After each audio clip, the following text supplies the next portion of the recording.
Good evening. ITEF on air. Istanbul International Literary Festival is hosting Eva Meijer on your screens tonight with Başak Güntekin. She's a very special writer for me. I told her about this just a minute ago. And if you ask me what's your biggest fear, a couple years ago, I would say birds. I used to be very afraid of birds. If I saw birds in my dreams, I'd be very scared. But now I love birds a lot. And I read her book, Bird Cottage, with great enthusiasm. If you remember, I put an intern announcement with this book, asking that they read this book and write something. Our translator right now, Dilara, she applied to our office with this book, and she will be our translator tonight. I'm tonight very excited, but before I want to introduce you to Başak, our moderator. She's my friend, she's my colleague. I've known her for many years, and she's a very important figure in Turkish publishing. And we experienced many things together. And this is her first Zoom event. This is her first Zoom live event. And this is really exciting for us too, to be doing this with Başak. Başak studied comparative literature at Bilgi University, and she started working in publishing. She worked in many publishing houses as a translator, editor, as a writer, and she is now working at Nebula Books. And she publishes many writings on different platforms. Eva Meijer, Başak is Eva Meijer's editor, and now I will leave the word to Başak Güntekin and leave the two of them alone.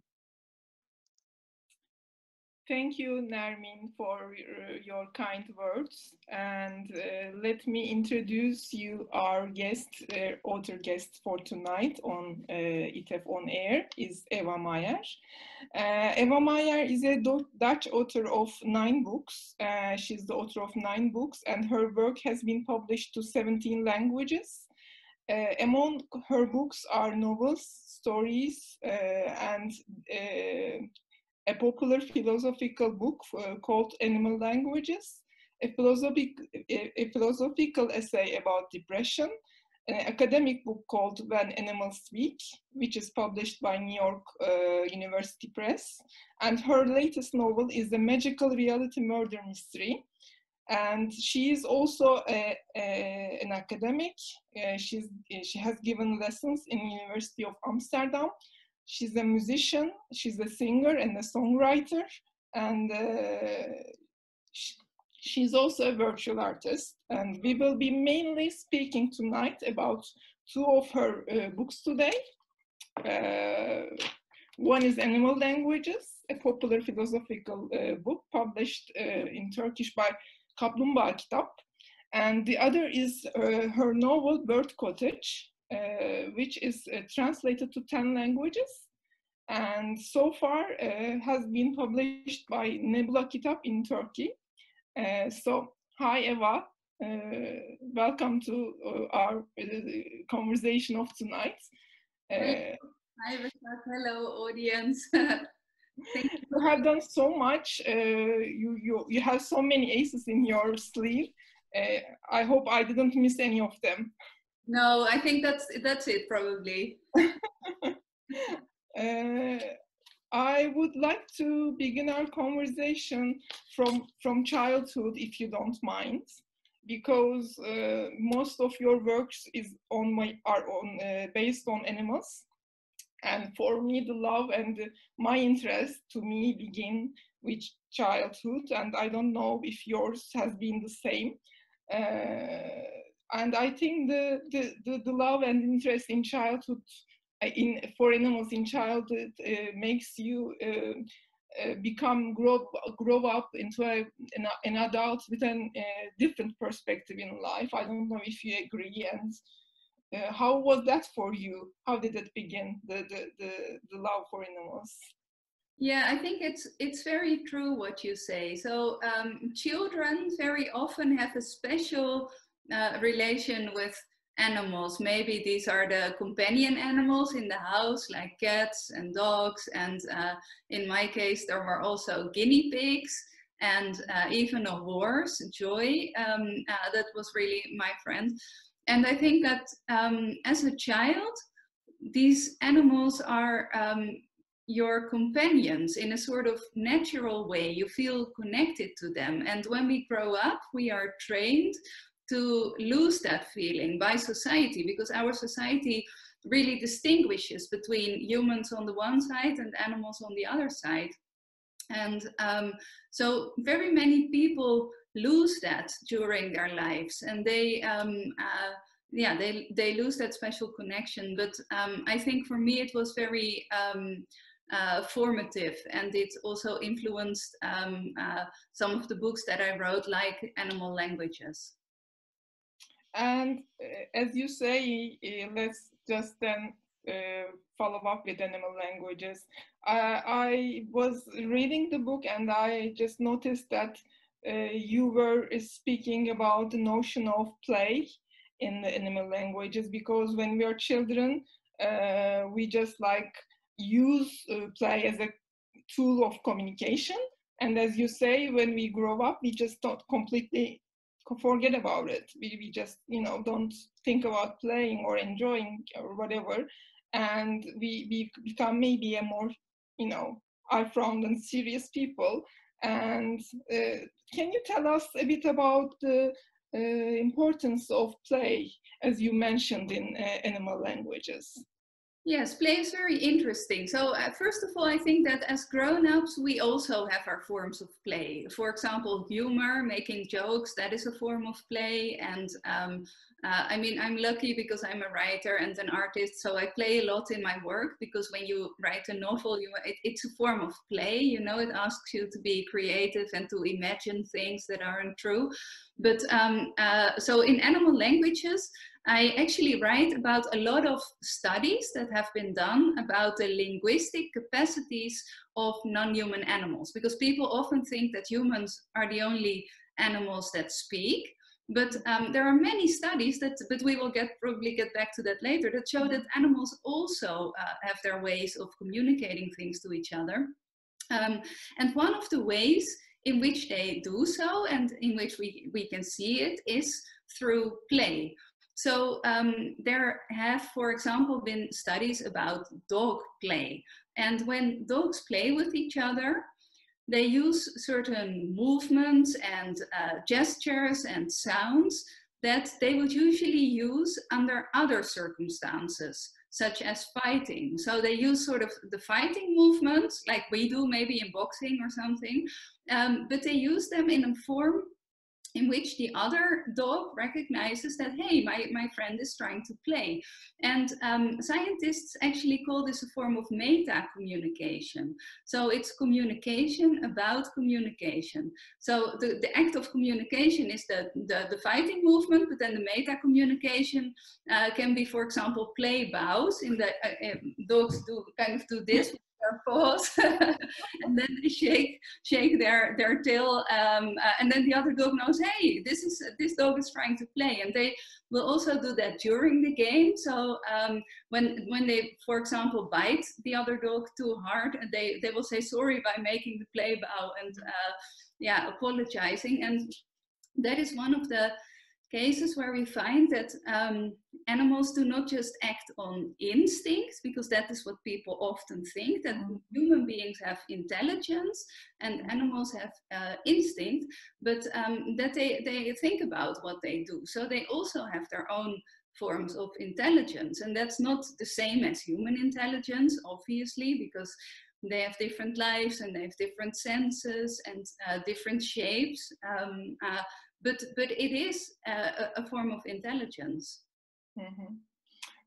And when we look at the studies, I mean, people of the scientists, men and women, in trying to learn about the communication between non-human animals, and we just see that they are trying to just like teach a kind of a human language to the animals, and not trying to learn, as you say, what they're trying to say to us, maybe, but on the contrary, just like maybe trying to make them count, learn the numbers, learn the colors, whatever. And do you think this is an approach to be changed, or is it changing? Are we trying to make it a kind of a more both ways of communication now?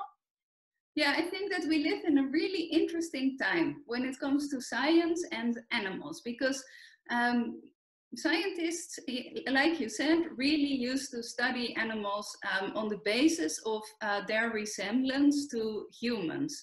So they were interested in, for example, in the language research. They tried to teach chimpanzees and dolphins and parrots and other animals to speak in human language. So they, for example, did these experiments where they had young chimpanzees and they raised them together with human children in order to find out whether language acquisition is a product of nature or culture. And they did all kinds of studies that were sort of following the same theme, that uses the human as a blueprint. And the same applied to studying animal cognition or emotion or culture. But this has changed a lot actually recently. So many biologists right now believe that animal intelligence is how that specific animal deals with their species-specific challenges. So it's not how much they resemble humans, but rather how they cope with their own lives in their own situation. So that human-centered approach is kind of changing at the moment. That it's changing a lot, and it's really interesting. So we're finding out many new things, because when you ask animals how much they resemble humans, you're not going to get very far, because many cannot speak. For example, fish or bees or all these kinds of animals cannot speak. So that's going to make a huge difference. And right now you see that people are studying animal languages and find out so much about them. I will give a couple of examples. The most important example is probably the prairie dog. Prairie dog are a sort of ground squirrels. They're at this height, and they live in tunnels under the ground. But they have a very complex system of alarm calls, and when a human being walks onto their territory, they talk to each other about that human. They describe them in detail. So they will tell each other, look, there's a human approaching. They're going so fast, and the human is that height, that he or she has brown hair or black hair. They tell each other about the colored t-shirt that the people are wearing, and if they carry something like an umbrella or a gun. And people have studied this, and they do this in little squeaking sounds. So, oh, oh, oh, oh, oh, oh, you know. So they've been recording that and analyzing the recording. So this is all done digitally in the computer, and this is why we know. Another example is the language of bats, because bats have these very high clicking noises, and we could never study that because it's too high for us to hear. For the pitch is too high. And the same is with the language of dolphins. The language of elephants is too low for us to hear. So we have all of these new possibilities also with new recording devices. But it's really a matter of asking different questions. So people very often think that humans are the only beings who use names for their children, but many animals do. Bats do, and parrots do, dolphins give their children names. Bats really talk a lot about each other, and they like to gossip. So when they have an argument and the bat that they are arguing with flies away, you can hear the other bats talking about that bat. Chickens, they name their humans. So when they live with multiple humans, they give their humans names. So there are many studies, not just about names, also about grammar and about well, all of the things that animals encounter when they are social beings, because many animals are social like us, so they need to discuss things with each other. And yeah, there are many studies being done about that, and that's all really interesting. Mm-hmm. And in Bird Cottage, the book we have published from Nebula, you are telling the true story of Len Howard, and who is a really stunning woman, and she has been, living alone in the nature with birds, and she had this unorthodox idea that she has to watch and study the birds in their natural habitat, not in a lab environment, because in lab environment the birds were not behaving as themselves. So as she is, I think she's not a very well-known figure even in UK, right? How did you just know about Len Howard? How did you come across with her story? Yeah, Len Howard wrote 2 books about her life with the birds. They came out in the 1950s, and they were quite popular back then. So she's a historical figure. She was born in 1894. And she was actually a violinist, so she played in an orchestra for a very long time, but then she decided she wanted to study birdsong.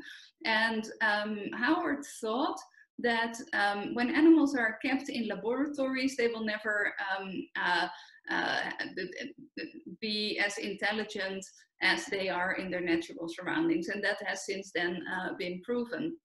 But and indeed she lived with the birds, so she opened the doors and the windows of her house and they came inside, and she made some great friendships, but she didn't tame the birds, she didn't catch them, she did feed them, so so that helped, and she made nesting places for them, so she created a wonderful environment, and then she studied them, and she was really focused on their individual personalities. So she writes a lot about the relationships that the birds have with each other, for example, love relationships or the relations between the parents and the children, and also their relations with her.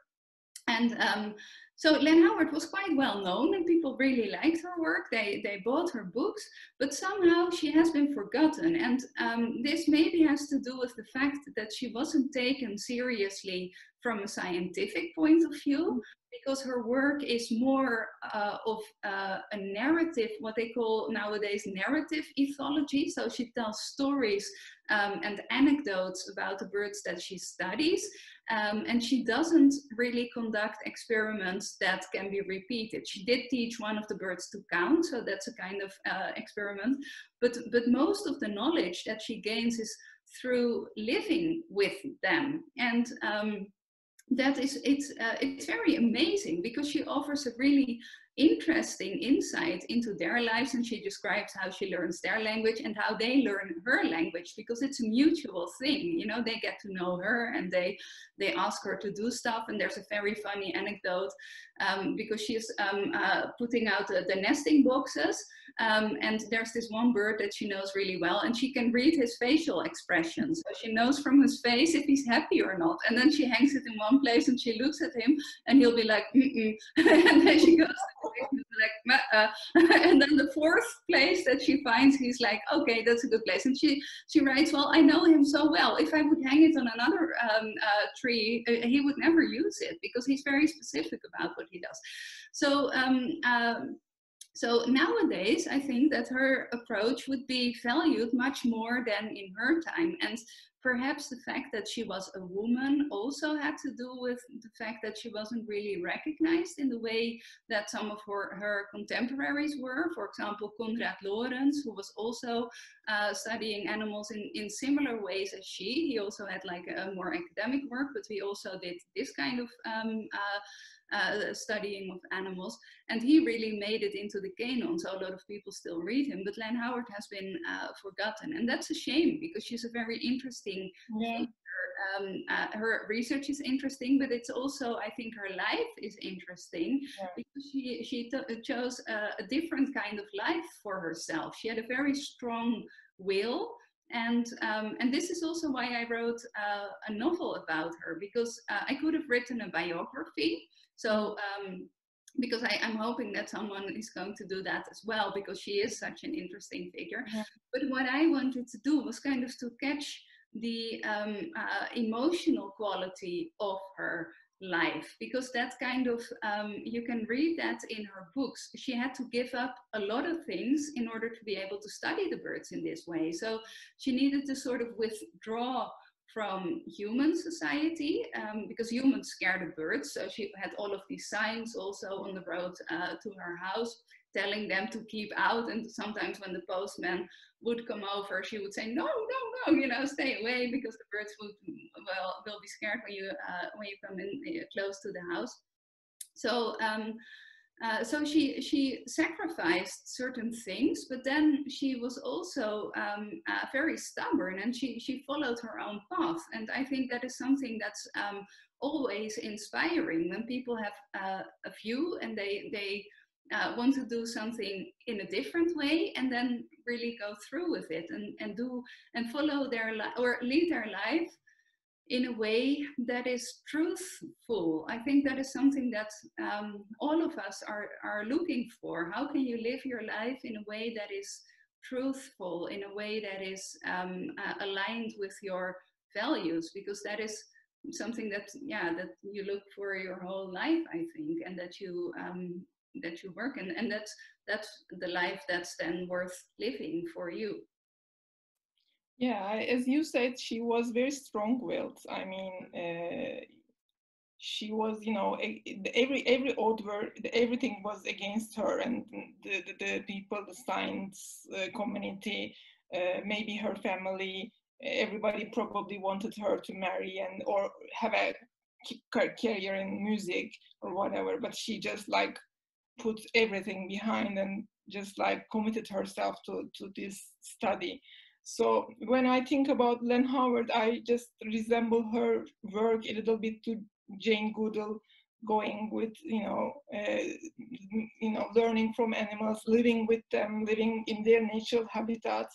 And when I think of these women, I just wonder if there is a kind of a difference between women science people, I mean, women who are working in science, and men according to their approach in their studies. Do you think there is a difference? Well, I think in that time, because Jane Goodall and also Diane Fossey, who was studying the gorillas, and but also Len Howard, these were women who didn't have a formal training, so they didn't go to university to really become a biologist or ethologist and then study the animals. So I think that made a difference, and the comparison with Jane Goodall is a good one, because that was also that is also someone who is very who writes in an honest and truthful way about what she sees, and she wants to do justice to the chimpanzee community, and she is she's stubborn as well in that in these early studies, and she still is, and she's still really connected to the state of our world and the position of animals in that. I think that the different approach of female scientists and male scientists will differ over the time. There's a really nice book by Vinciane Desprez, and she writes about people who study animals. So she studies the people who study animals, and what she shows is that a lot of the book is called "What Would Animals Say If We Asked the Right Questions?" Because she's saying in research we didn't ask the right questions for a long time. And what she shows is that the research questions are in different time periods are very much connected to the ideas in human society in that time period. So, for example, ideas about gender in a certain time period are reflected in the animal study. So in the 1940s and 50s, the idea of dominance theory was prominent in studying wolves and also primates, monkeys. And the idea is that you have an alpha male on top. And then there's an alpha female, and then there are other animals, but it's always the alpha male on top.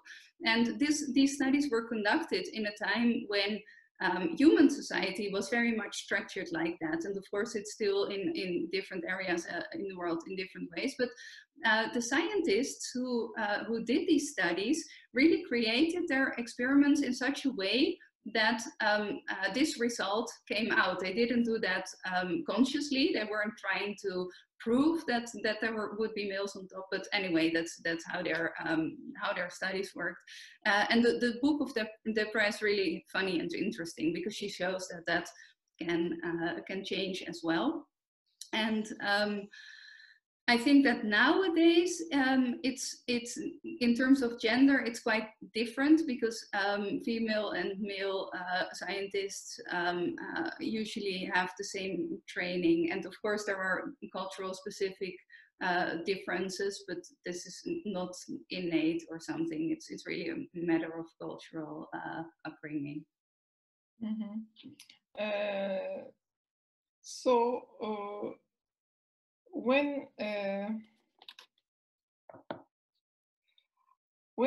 When humans are trying to teach, animals and non-human as a non-human animal, we think we are the ruler in this relationship sometimes. I mean, people trying to teach their dogs to catch something or to sit down or whatever. There is a kind of approach in people, maybe most of us like to just include them into our lives, make them a part of our lives. But I don't think we usually think what we can learn from them, what are the things that they can teach us. So, I mean, same as you, I had so many animals in my childhood, including birds and ducks and so many, and I'm living with 2 cats at the moment. And I always think that, they are sometimes knowing something that we don't know, or sometimes even they know much more than us. So what do you think about that? Well, I think that's a very good question, and it can be answered on different levels, because I think for me, on a personal or individual level, I live with dogs and the cat, and they really teach me, first of all, that sometimes you need to relax, because I really like to work, so I'm all the time working, and they're like, no, it's good sometimes to just sit together and be quiet and, sit outside in the garden or something.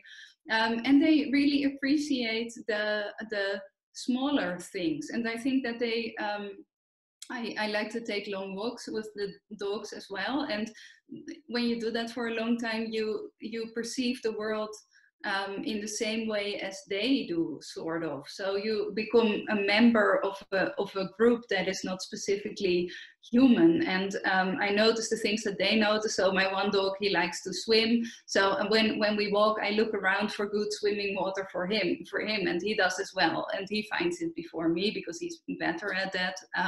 And you sort of become one with the environment much more. So you perceive the world around you differently. And I think that as humans, we have all of these priorities that are not really important. A lot of people are very concerned about the way that they look, or about the way that other people perceive them, or about money, and of course, if you're poor, money is an issue, but for some people, it's simply about making money, which is not so interesting. And I think other animals can sort of, they're just busy with the things that matter in life, they're trying to make a life for themselves. But I also think that because we are living as a society in an age in which we sort of forgot how we should live in a good way with the natural world, because we are there is a climate crisis approaching, or actually already in that it has already started. There's in many parts around the world a lot of extinction of species. You could also say that the pandemic that we are experiencing now, that also has to do with our relation with the natural world, because it's a zoonosis. and zoonoses come from deforestation, and they are and from eating animals, and so it's all very connected. And I think that most other animals are much better at using natural resources in a way that is more sustainable. So they use the land that they live on in a way that is actually they leave enough for next year and for the others. And so it's a different way of dealing with the land. Humans always build and want more and more and more, and they do monoculture that really is bad for the soil, and so on and so on and so on. So I think that also on a more cultural level, we can look at animal cultures and the way that they treat the world, and perhaps also each other, because there's a lot of idea that I mean, many people think that nature is cruel, and nature is cruel, but the animals are not so cruel, because a lot of animals experience empathy, at least within their own species, and they help each other, and they don't do the wicked stuff that we do, even though some maybe do, but most not. So yeah, there are a lot of things that we can learn from the other animals on a very personal level, but also on the level of society. Mm-hmm. One of the sentences that is in your book is one of the sentences I have underlined is we think about animals. You say we don't think with the animals. So when you say thinking with the animals, I think you have already mentioned a part of the answer for this question is, you know, how we can think with the animals, right? I mean, I think that especially what you see in philosophy, and that also refers back to the question about my childhood. So when I began to study philosophy, I noticed that this was really a matter of humans thinking about animals. So human subjects thinking about animals as a kind of objects, as a kind of things. And because I had all of these relations with animals, I was like, you know, they are not things. They're definitely not things. But in philosophy, I mean, it's changing now, but there wasn't so much room for that 10 or 15 years ago. And I think that what we are experiencing now is that people are thinking much more about animals as subjects. So then the questions kind of change. So it's no longer just thinking about, oh, what would that animal want, but much more about, hey, what do you want? You know, saying that to the animal. I'm actually saying it now to my dog, who's looking at me like, you know, what do I want? What do you want? I'm just lying here. Come on. So I think that that sort of asks for a different way of thinking about our position in the world as well, because we are as humans very much used to thinking of ourselves as kind of the alpha male of nature, and it's simply not working. We find out that it doesn't really work like that, and that all of these animals have been saying stuff as well already, you know, and they are thinking about us, they are talking about us to each other, and also sometimes to us. And what you see is that, of course, people in biology are studying that, but some philosophers are also now studying how we can do this in the right way. They're thinking about how we can form communities with animals, because we already do that with our companion animals, and also with the stray animals in cities. They're kind of part of the community, but it's something that we haven't given a lot of thought yet. So this is really just beginning. How should we have these conversations with animals? How can we listen to them? And that is something that I think the work of Len Howard is very good for, because she is really showing that we can live together with animals, in her case birds, on the basis of freedom and trust, because there's a lot of trust between her and the birds, and there's complete freedom. They can always leave and come back, and it's and they do come back, or when they are ill they will also go to her and ask her for help and all of these things. So yeah, and then of course we have to hope that the animals are going to want to talk to us as well, you know, because maybe many of them might think, you know, I don't really want to. Not thanks. Okay, thanks. Yeah. Well, when you were, you know, telling about the COVID and what we are experiencing at the moment, and I was just like thinking with you, and I was thinking that everything we have said is in fact connected, right? I mean, the feminism, racism, I mean, the things that we are doing to the world, the nature, the climate change, everything is kind of coming from this alpha-headedness, because I am the center and you will know your place.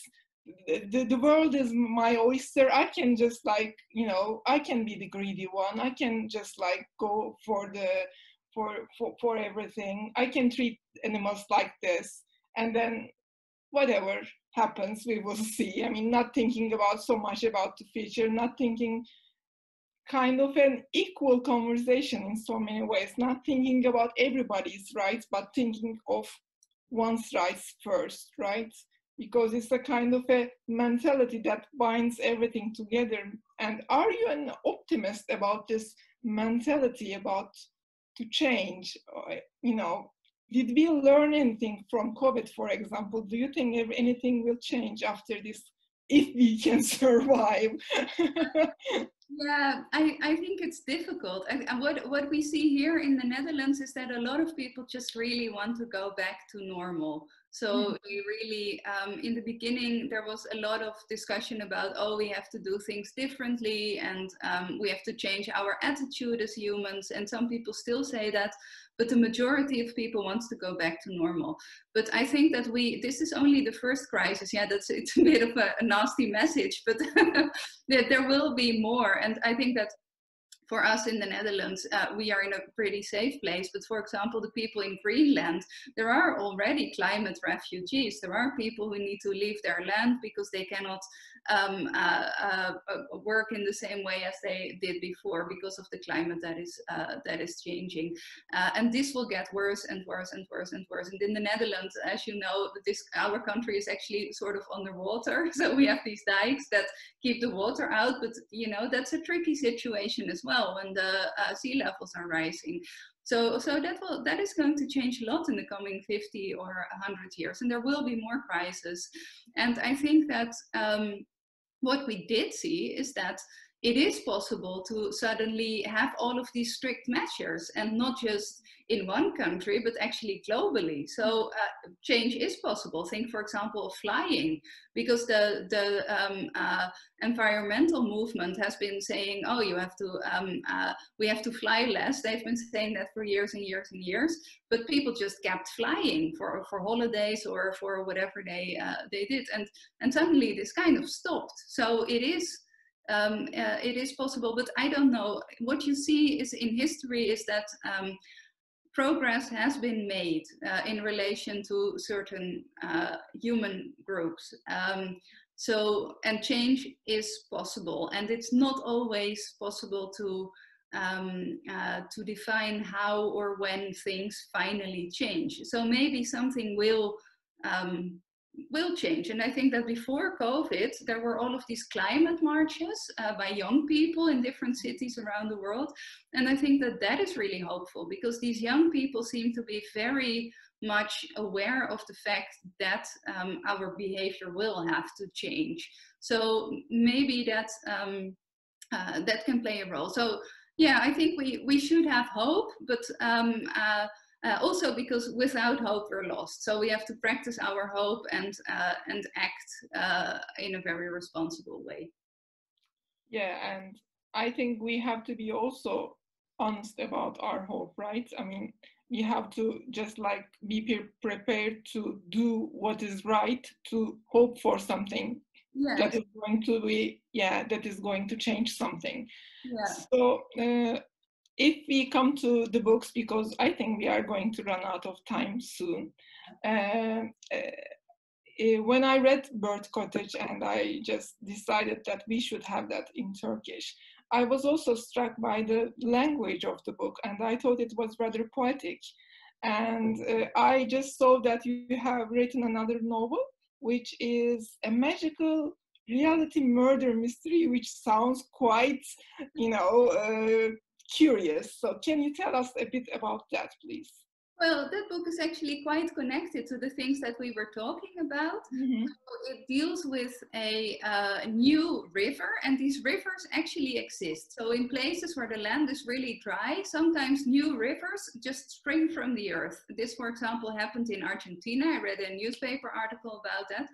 And the interesting thing about that river was that it changed shape all the time. So people couldn't really live around it because they couldn't build bridges, because then the river would change shape. So it was kind of alive. And this river motivated me to write a book that is, it's a bit like a fairy tale, but it's also a murder mystery. And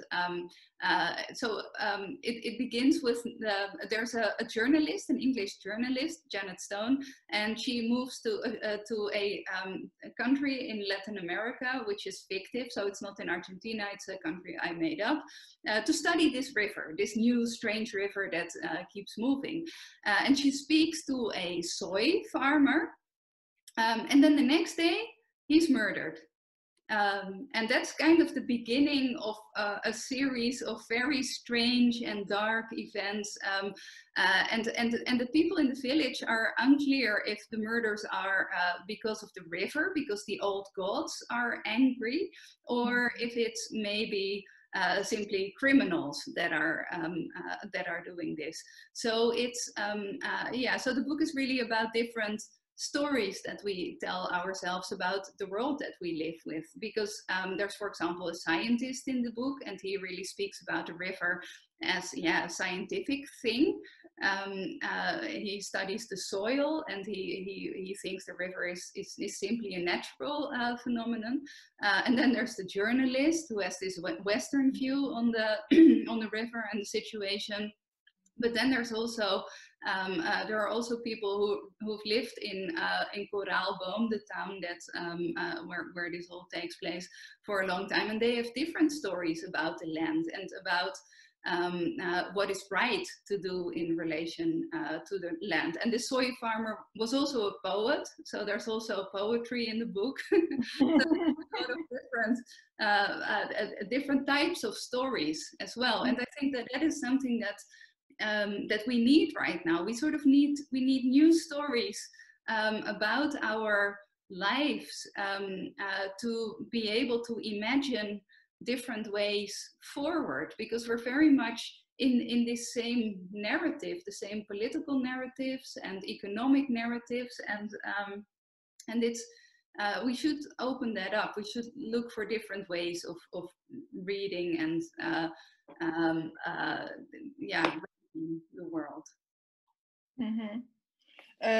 Can I just also have some questions for you? I don't know. I'm not so familiar with Zoom's questions and answers. I don't know if you can also see the questions.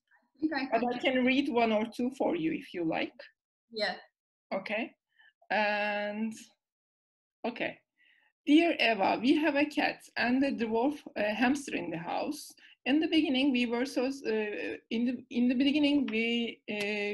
we were scared so that they are not in the same room. But I noticed that our cat Amigo is curious about the dwarf hamster Lena. How do you think about the communication between animals? Greetings from Nursankaya from Rotterdam, Netherlands. Well, thank you for your question about the dwarf hamster and the cat. I think that there's a lot of communication going on when animals live in the same household, but also when they live on the same territory. So it's not just domesticated animals who communicate with each other and with humans, but also with each other, but also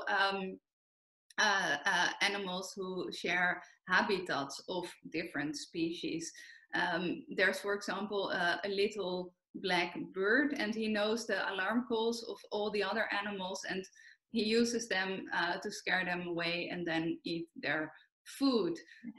And I think with cats and dwarf hamsters, yeah, you have to, I would guide it a bit carefully so that nobody gets hurt. But I've had cats and guinea pigs at the same time, and that worked really well. The guinea pigs would chatter their teeth like when the cats or the dogs came too close. So that was their perfect way of communicating with them.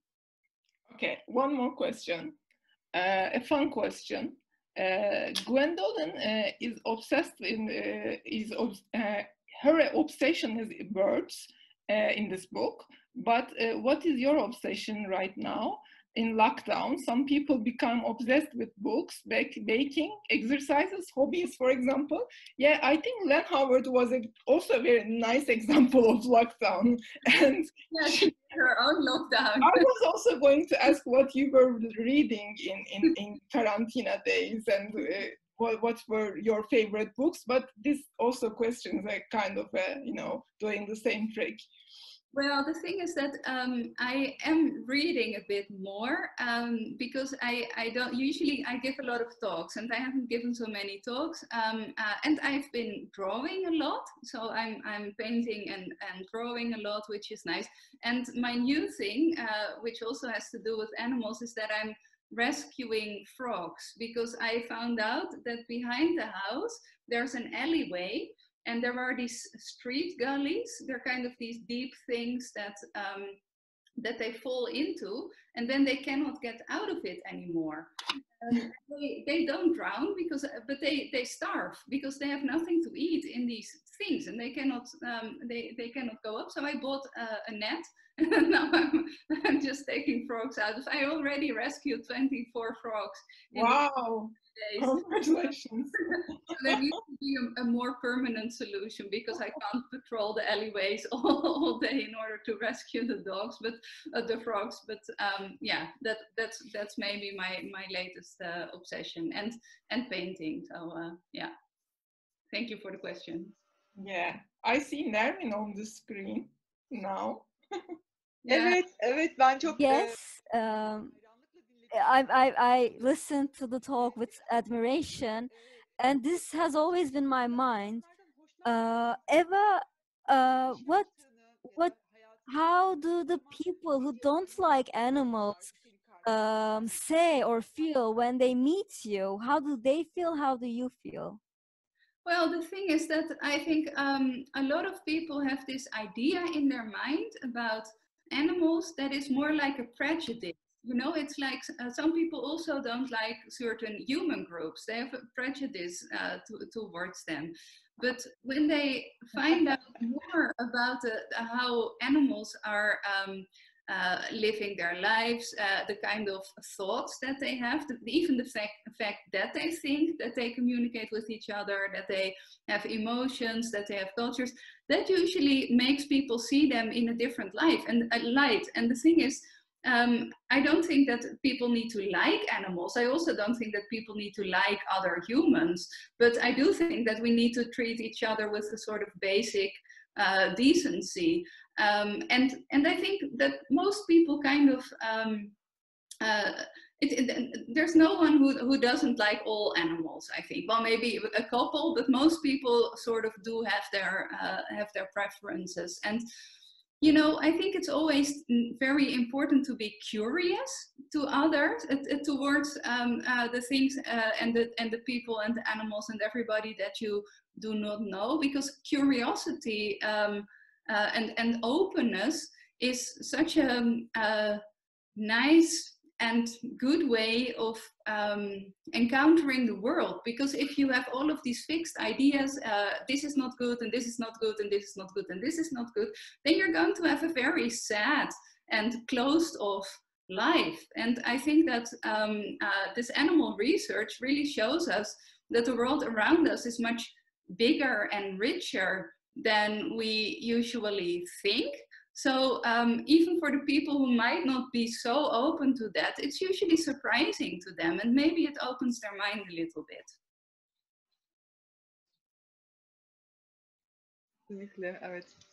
Absolutely, yes. What about when you meet kids who are afraid of animals? What do you tell them? Yeah, very good question. I think this very sweet, sweet fellow. I don't know if you can see him. This is Oli, and Oli comes from Romania, and he lived on the street there, and then he was in a shelter for 3 years.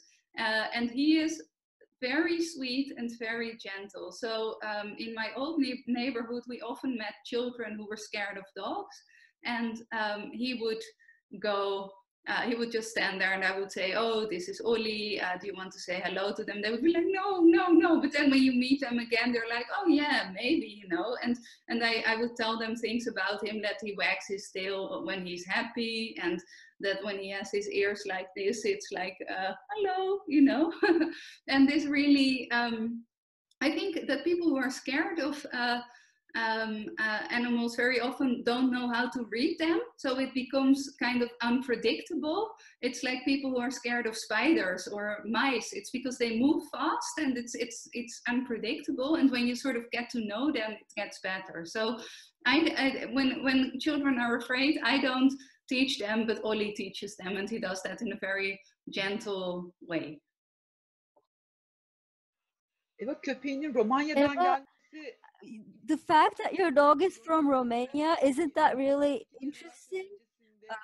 Just 2 generations ago, the ethnic cleansing in Romania, when we think of the ethnic cleansing in Romania, I think that's really interesting. İzleyenler, yani I mean, bilenler vardır. I don't know if anyone knows about knows about how Romania killed the stray dogs, but yeah, we don't. I don't want to remember about this, but it did happen. Yeah, and I think that in 2013, when he came to live with me, there was another round of that. So they were rounding up all the stray dogs and wanting to kill them. So that's why I adopted him, actually. Evet, çok güzel. Başka sorumuz var mı Başak? Do we have any other questions, Başak? Let me check. Yeah.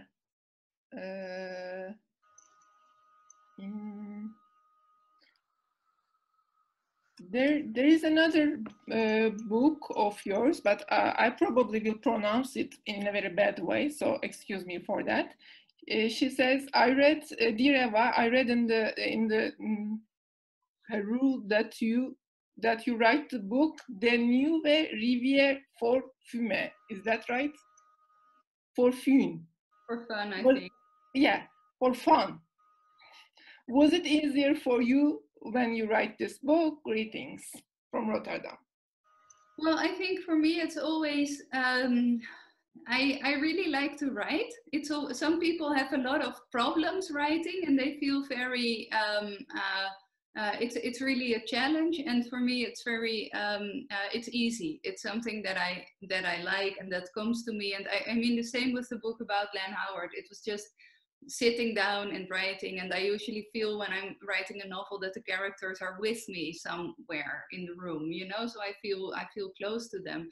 And with this book, the nieuwe, rivier, that I just spoke about, the magical realist murder mystery, this book is kind of like a film that I went into, because it's really hot in this country, you know, and there's like a couple of old, well, they're not really old, but they're sort of like this, you know, old policemen, and they ride in their jeep, and I could just follow them around. It was like I was walking around in this movie, and that's really wonderful. You know, you have it when you read a book or when you watch a movie, that you're being transported into this other world.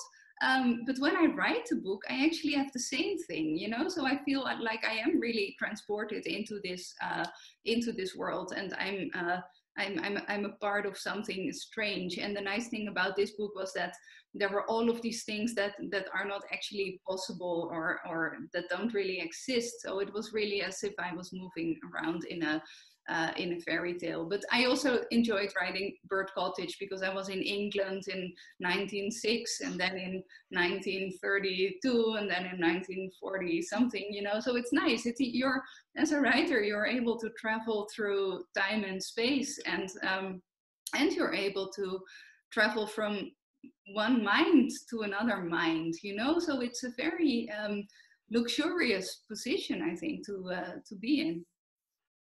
So do you have, when one of the audiences were speaking about obsession, do you have rituals when you are writing, or do you just like tend to write every day, or not do it, or go to the library, have a coffee first, or just like, you know, write 10 pages every day, or do you have something like that? Yeah, I just write every day, and I can write everywhere, so I don't have a specific place. I just need my laptop. I can write on the train as well, or when I'm in another country doing something, I'll just write in my hotel room. And I like to work in that way, because I think that it's not just a fact of me, it's not just me producing the work, but it's also the work that kind of carries me through life. So it's always this relationship that I have with the books that I'm writing and the other things that I do. They kind of make my life worthwhile for me. So I don't have specific rituals. I do try to write 1,000 words or something every day when I'm working on a new novel. And some days it's not good, but I'm still in that world for a little while, and I know that I'm going to take it out again. But it's always, you know, also the things that I write for a novel that are not so good are still useful usually, because they enable me to get to know the characters and the place and the story in more detail. So is there anything new that you're writing? Which world are you at the moment? Well, I was when we were in the quarantine, the first couple of weeks after the corona outbreak, I suddenly had a bit more time, and I was thinking about the story of a woman who becomes obsessed with the person she sees in the mirror, and it's unclear if it's her or if it's something or someone else. So it's also a bit of a strange and twisted story, and that sort of fits the idea of the lockdown, because a lot of people were suddenly confronted very much with themselves. And also with their larger life. You know, I think that some people were suddenly confronted with life questions that they usually don't confront so much. And this character is all the time looking for authenticity in her life and in her relationships, but basically she's just getting obsessed with this person in the mirror. So I wrote a novella about that, and yeah, now I'm working on other stuff. I'm always working on lots of things. Well, thank you very much, Eva, for being with us. And benim biraz daha sorum var aslında. I actually have more questions. Yeah, sorry for that. I thought we were out of time. Birkaç dakikamız daha var. Az önce we have a couple more minutes. Just a minute ago, you talked about how you're inside the world of the novel you're writing. I think our audience would want to know who's your favorite writer. What's your favorite book? Oh, I'm sorry, Eva. What's your favorite movie? What's the first movie that you think of? Oh, I think, well, there's actually a really nice movie that is called The Favorite, by a Greek. What was that, Eva? Can you repeat that? The movie is called The Favorite. The Favorite. Yeah, and it's by this Greek, it's Lakintos. Lakintos? Yeah. I may be pronouncing, but I know what you mean. Yeah, and that's a really funny and nice film. It came out a couple of years ago. I like that one a lot. I think that and I saw the Kieslowski Blue, White, Red trilogy in the lockdown, which I thought was really good. I hadn't seen that before. I like the movies of Agnes Varda, and yeah, I try to watch movies, but I read more books. I'm more of a novel reader. Peki, son sorum aslında okay. And my last question is this: if we didn't have the coronavirus, we would be together tonight. We would be having dinner over the Bosphorus. We would be watching the seagulls flying.